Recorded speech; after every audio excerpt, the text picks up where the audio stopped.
শ্রমিক হত্যা বন্ধ করা, শ্রমিককে ইউনিয়ন করা এবং ন্যায্য অধিকার দেওয়া। বর্তমানে যে মজুরি পাইতেছে এই মজুরি দিয়ে তাদের সংসার চলতেছে না দ্রব্যমূল্য ঊর্ধ্বগতির কারণে।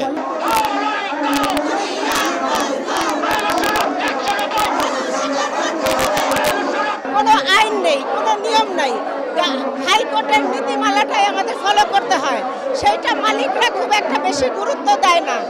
তাই আমাদের কর্মক্ষেত্রে যৌন হয়রানি প্রতিরোধ আইন চাই, আইলো সনদ 190 অনুস্বাক্ষর করতে হবে এবং সরকার সবচাইতে বেশি যেটা বৈষম্য করেছে কলকারখানার শ্রমিকদের জন্য 4 মাস মাতৃত্বকালীন সুবিধা এবং সরকারি কর্মচারী কর্মকর্তা যারা নারী শ্রমিক তাদের জন্য 6 মাস। কিন্তু এই দেশের অর্থনীতিতে, এই দেশের নারীর ক্ষমতায়নে দেশ আজকে এত দূর এগিয়ে গেছে এই নারী শ্রমিক, বিশেষ করে তৈরি পোশাক শিল্পের। কিন্তু এই বৈষম্য না করে সরকার 6 মাস মাতৃত্বকালীন ছুটি দিবে। আমাদের বাঁচার মতো মজুরি নাই, বাংলাদেশের ন্যূনতম মজুরি আছে কিন্তু জাতীয় ন্যূনতম মজুরি নাই। অবাধ ট্রেড ইউনিয়ন করা, শ্রমিক হত্যা বন্ধ করা, শ্রমিককে ইউনিয়ন করা এবং ন্যায্য অধিকার দেওয়া।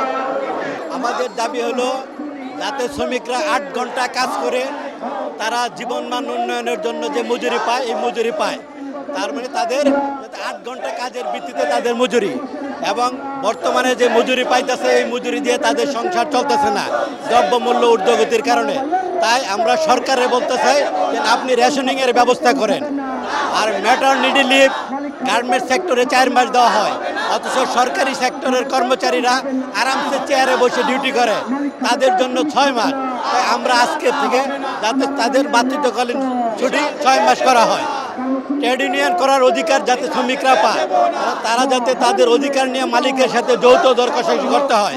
কারণ আপনারা জানেন বাংলাদেশ স্বাধীন হওয়ার আগে বঙ্গবন্ধু আইএলও কনভেনশনে স্বাক্ষর করছে, কিন্তু আদৌ পর্যন্ত আমাদের আইএলও কনভেনশন 87 এবং 98 বাস্তবায়ন হয় নাই। আবার বর্তমানে যে যৌন হয়রানি সহিংসতা হয় এই জন্য একটা আইএলও কনভেনশন হয়েছে যেটা 190, সেটাও সরকার এখন পর্যন্ত অনুস্বাক্ষর করে নাই। আমরা চাচ্ছি যাতে সরকার আইএলও কনভেনশনগুলো অনুস্বাক্ষর করে এবং শ্রমিকদের জীবনমান অনুযায়ী মজুরি পায় তারা।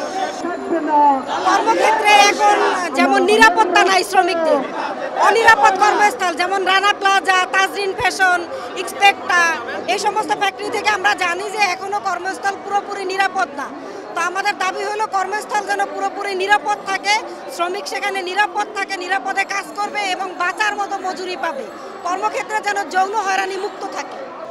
যেই সমাজে নিম্নবর্ণ গরিব নারীরা এই ভদ্র সমাজে তারা নিরাপদ নয়, তারা যে কোনো মুহূর্তে ধর্ষিত হতে পারে, লাঞ্ছিত হতে পারে, এমনকি মৃত্যুর মুখোমুখি হতে পারে।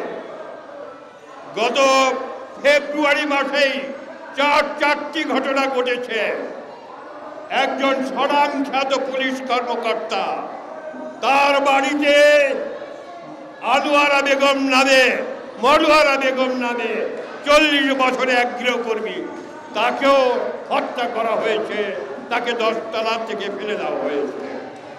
আমরা দেখলাম মিরপুর 14 নম্বরে তাকে মসজিদে নামে 12 বছরের এক শিশু গৃহশ্রমিককে 14 তলা থেকে ফেলে দেওয়া হয়েছে।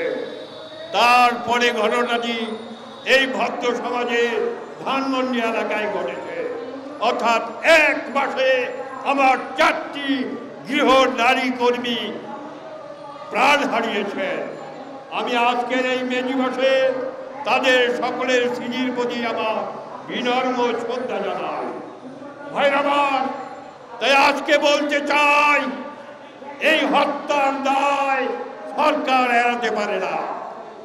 আমরা বারবার বলে এসেছি গৃহ শ্রমিকের জন্য আইন তৈরি করতে হবে, তাদেরকে আইনি সুরক্ষা দিতে হবে, কিন্তু সরকার আমাদের কথা শুনে না। সরকার শোনে ওই ধনিক গরিব শ্রেণীর কথা। আজকে বন্ধুরা আমার, আমি একজন মুক্তিযোদ্ধা হিসেবে বলতে চাই, আমরা মুক্তিযুদ্ধ করেছিলাম।